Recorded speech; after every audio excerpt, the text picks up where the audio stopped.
With us here in the studio, Erica Payne, president of the Agenda Project, a liberal organization, and from Toronto, Canada, Amilya Antonetti, an advocate for small business who owns a small business herself. So am I going wrong here, Ms. Antonetti?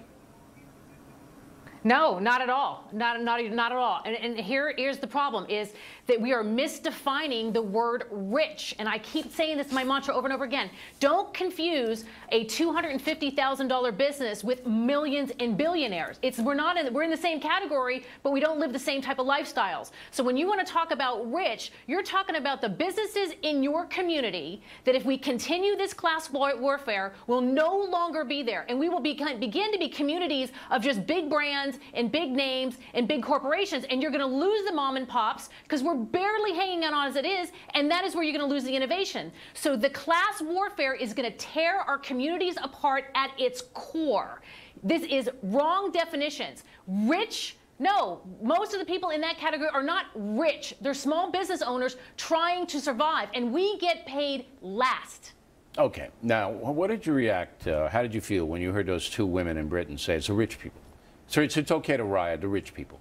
I mean, this class warfare now is getting to be pretty intense. Well, I mean, what's happening in Britain is horrifying, and I think that their reaction of hope there's a riot tonight is also horrifying.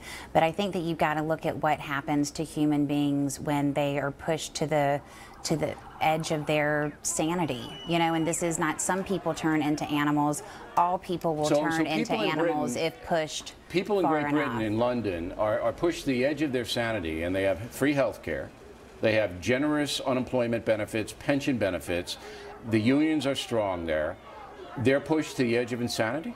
You know, when you look at this community, Tottenham, where this all started, this is not a community that is, you know, a middle-class community. I mean, you're talking about in a capitalist society, there are always going to be because they're uneducated people. Many of them are immigrants. Many of them can't speak the language. Of course they're going to be unemployed.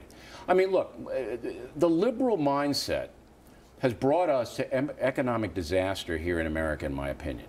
Well, in my opinion, your Agenda Project, Alan Colmes, Barney Frank have brought this country to economic ruin because you fail to understand that we are a capitalistic nation.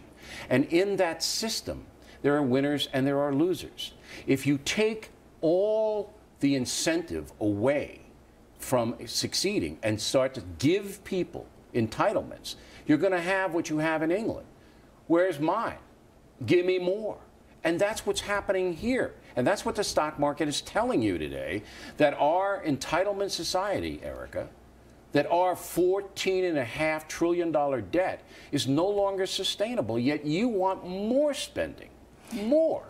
So, Bill, if you look at the S&P downgrade and the negative outlook that they gave us, if you look at the base case scenario and the downside, all those factors are basically same. The only difference between the base scenario on which they based the downgrade and the upside, which is we'll get out of this and maybe get to a decent credit rating again, the single only difference, if you read that report, is the ability to raise taxes on the wealthy and letting the Bush tax cuts expire. It's not the ability to raise taxes on the wealthy. It's letting the Bush tax cuts expire. That is the single only difference in that report, Bill. That's fallacious. You can raise revenue, more revenue, and we showed it yesterday. Bush had much more revenue coming in because the economy was good, and you can raise it by a flat tax and other things. Taxing the rich isn't going to do it. Now, when you hear Ms. Antonetti, and I mean, I'm siding with you and not Erica, and it's not really fair. I don't want to gang up on Erica. That's not fair. But I sincerely believe that this country now is at the breaking point, that you can't spend any more money, yet President Obama doesn't seem to believe that. And that is the simplicity that I'm trying to bring to this argument. So is there something here I'm missing from your point of view? Well, and I think what is really, really missing the point is that business owners are at their wits' end. They are now having conversations saying it is not worth it. They're talking about closing up. They're Well, they're saying, not let going me to hire cash out of anybody, that's everything. for sure. All right, so she says But she's also that in isn't gonna charge say of that they're gonna it. call She's it in charge quits. of a small business. I ran a small business for 10 years. I mean, this is actually preposterous. The reason that small businesses are concerned is because there is not enough demand in the economy. If you look at the jobs report from last month, I'm going to finish my point. If you look at the jobs report from last month, we had a net gain of 117,000 jobs. The reason we only had a net gain of 117,000 jobs instead of 157,000 jobs was because 40 people in the public sector got laid off. Those are 40,000 people who cannot take their clothes to the dry cleaners, who cannot take their kids to a local restaurant. So if small businesses are suffering, it is because we are continuing to lay people off. You think that small business like Ms. Antonetti represents want to hire people? They don't.